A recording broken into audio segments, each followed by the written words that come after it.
ద్రవ్య వినిమయ బిల్లుపై అసెంబ్లీలో వాడివేడి చర్చ జరిగింది. సీఎల్పీ నేత మల్లు భట్టి విక్రమార్క, సీఎం కేసీఆర్ మధ్య డైలాగ్ వార్ నడిచింది. బడ్జెట్లో అంచనాలు వాస్తవాలకు పొంతన లేదన్నారు భట్టి. కేటాయింపులు భారీగా ఉన్నా ఖర్చు చేయలేదన్నారు. అయితే భట్టి కాకి లెక్కలు చెప్తున్నారంటూ సీఎం కేసీఆర్ ఫైర్ అయ్యారు. కేంద్ర సర్కార్ నివేదిక ప్రకారమే ఆదాయ వృద్ధిలో తెలంగాణ మొదటి స్థానంలో ఉందని చెప్పారు. అధికార పార్టీ ప్రతిపక్షం గొంతు నొక్కుతోందని భట్టి ఆరోపించగా, అవాస్తవాలు చెప్తే ఊరుకునేది లేదని కేసీఆర్ తేల్చెప్పారు.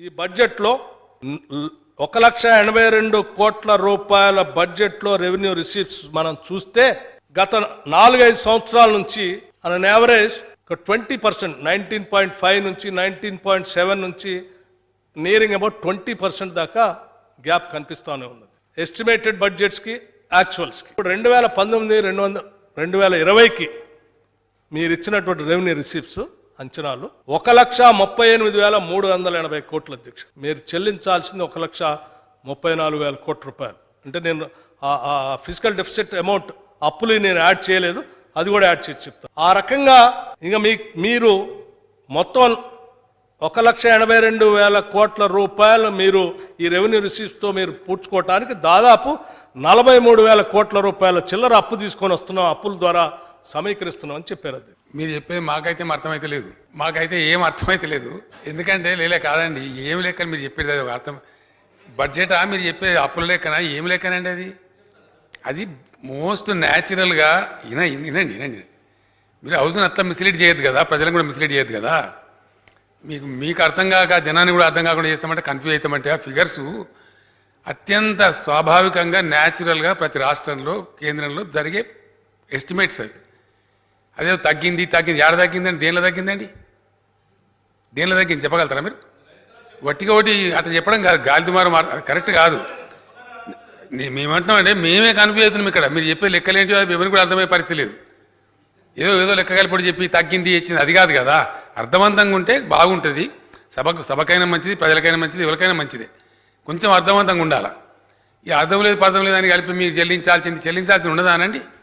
ఒక సంవత్సరం మీద ఎస్టిమేట్స్ దేనికి ఎంత చెల్లించాలి, దేనికి ఎంత కట్టాలి ఉంటుంది కదా ఆటోమేటిక్గానే. మీరు చెల్లించాల్సింది ఉంది అంటే ఉంటుంది కదా, ఉండకపోతే లెక్క ఎట్లయితుంది? అది కాదు కదా. బడ్జెట్లో డెఫినెట్గా మీరు చెప్తున్నది ఏదైతుందో 100% ఇన్కరెక్ట్. ఎందుకంటే మీరు గ్రోత్ చెప్తలేరు. లాస్ట్ సభలో కూడా నేను మీకు చెప్పాను, మీరు రాజకీయాలు ఏముండయో కానీ మన రాష్ట్రాన్ని మనమే శపించుకోవద్దు అని చెప్పినాం.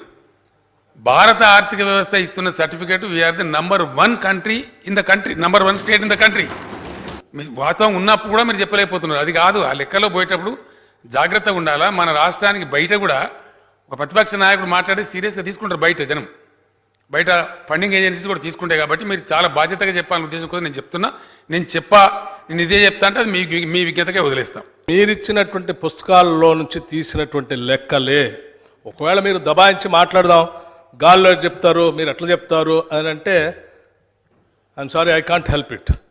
కానీ నేను మరొకసారి చెప్తున్నాను, మీకు అర్థం కావట్లేదు అని అంటే నేను చెప్పేది అంతా పూర్తిగా విన్న తర్వాత ఇది వాస్తవం కాదా మీరు చెప్పండి.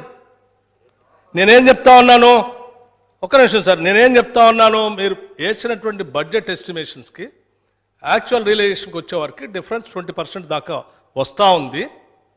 ఈ సంవత్సరానికి కూడా అదే దాదాపు ఆ రకంగానే వస్తుంది.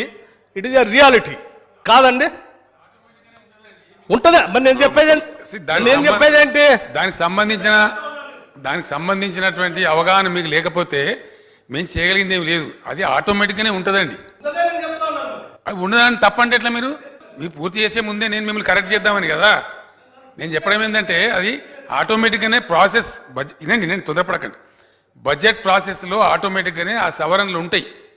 అదేదో తప్పు జరిగినట్టు మీరు చిత్రీకరించే ప్రయత్నం చేస్తే కరెక్ట్ కాదు అని చెప్తున్నాను. ఇది నేను తప్ప ఒప్ప అని చెప్పట్లేదు, జరుగుతున్నటువంటి వాస్తవాన్ని మీ దృష్టి తీసుకొని వస్తా ఉన్నాను. ఇది 4-5 సంవత్సరాల నుంచి ఈ రకమైన ఎస్టిమేషన్స్ ఇట్లాగే ఉంటాయి, మీరు రివైజ్డ్ ఇట్లాగే ఉంటాయి, యాక్చువల్స్కి వచ్చే వరకు ఇంత తగ్గుతుంది. ఇది వాస్తవమే కదా, ఇది వాస్తవమే కదండి సార్. ఏదైనా సార్ 10 years లెక్కలు నేను ఆధారం. మరి ఇప్పుడు మా గత 10 సంవత్సరాల లెక్కలు కూడా ఉన్నాయి. మీ గవర్నమెంట్ 10 years ఉన్నారు కదా, ఆ లెక్కలు ఇంతకన్నా ఘోరంగా ఉన్నాయి. ఇంకా మాట్లాడేది తెలంగాణ రాష్ట్రం గురించి మాట్లాడుతూ ఉన్నాను. ఆ ప్రభుత్వం ఉమ్మడి ప్రభుత్వంలో సరిగా లేదనే కదా ప్రత్యేక రాష్ట్రం తెచ్చుకుంది. ఇంకా దాని గురించి ఎందుకు మాట్లాడుకోవటం. వచ్చే 5 ఏళ్ళు అయిపోయింది, ఇది 6వ బడ్జెట్ అండి. ఇది 6వ బడ్జెట్. ఇంకా ఉమ్మడి రాష్ట్రం లెక్కలేందుకు? అది బాగుంటే అసలు ఈ రాష్ట్రం కోసం మీరెందుకు పోరాటం చేయాలా? నేను ఆడు కూర్చొని బిల్లు ఎందుకు ప్రవేశపెట్టాలా? మా వాళ్ళు ఎందుకు రాజీనామా చేయాలా? కాంగ్రెస్ ప్రభుత్వం రాష్ట్రం ఎందుకు ఇవ్వాలా? అది బాగాలేదనే కదా. మళ్ళీ దాని గురించి ఎందుకు ఉదాహరణ? మీరు తప్పు చేశారని నేను చెప్పట్లే. ఉన్న లెక్కలు మీ ద్వారా ఈ సభ దృష్టికి తీసుకొని వస్తా ఉన్నాను. దీనివల్ల జరిగే ప్రమాదం ఏంటో చెప్పబోతా ఉన్నాను. సార్ ఇది లెక్కలు కాదని అంటే మరి మీరు పుస్తకాల్లో ఇచ్చిందే మరి. Member is not able to understand, I can't help. Question is స్పష్టంగా చెప్తాం, తెలుగులో కూడా చెప్తాం, మీకు తెలుగులో ఇచ్చిన బుక్లో కూడా ఉంటుంది. వాటిని ఏమంటారండి? బడ్జెట్ అంచనాలు, బడ్జెట్ ఎస్టిమేట్స్ అంటాం. ఆ ఎస్టిమేట్స్లో సర్వసాధారణంగా అత్యంత సహజంగా ఈ దేశాన్ని పరిపాలించే 29 రాష్ట్ర ప్రభుత్వాల యొక్క లెక్కలలో కూడా అంచనాలకు సవరణలు ఉంటాయి. That is the reason supplementary బడ్జెట్లు పెడతారు. అది కేంద్రంలో పెడతారు. బడ్జెట్ ప్రవేశపెట్టే ప్రతిసారి జరిగే ఆనవాయితీ. అది కూడా మేము అర్థం చేసుకోము, మేము అట్టే మాట్లాడతామంటే అది మీ ఇష్టం, మాట్లాడుకోండి, మేము ఎవరు అడ్డం రాము. మీరు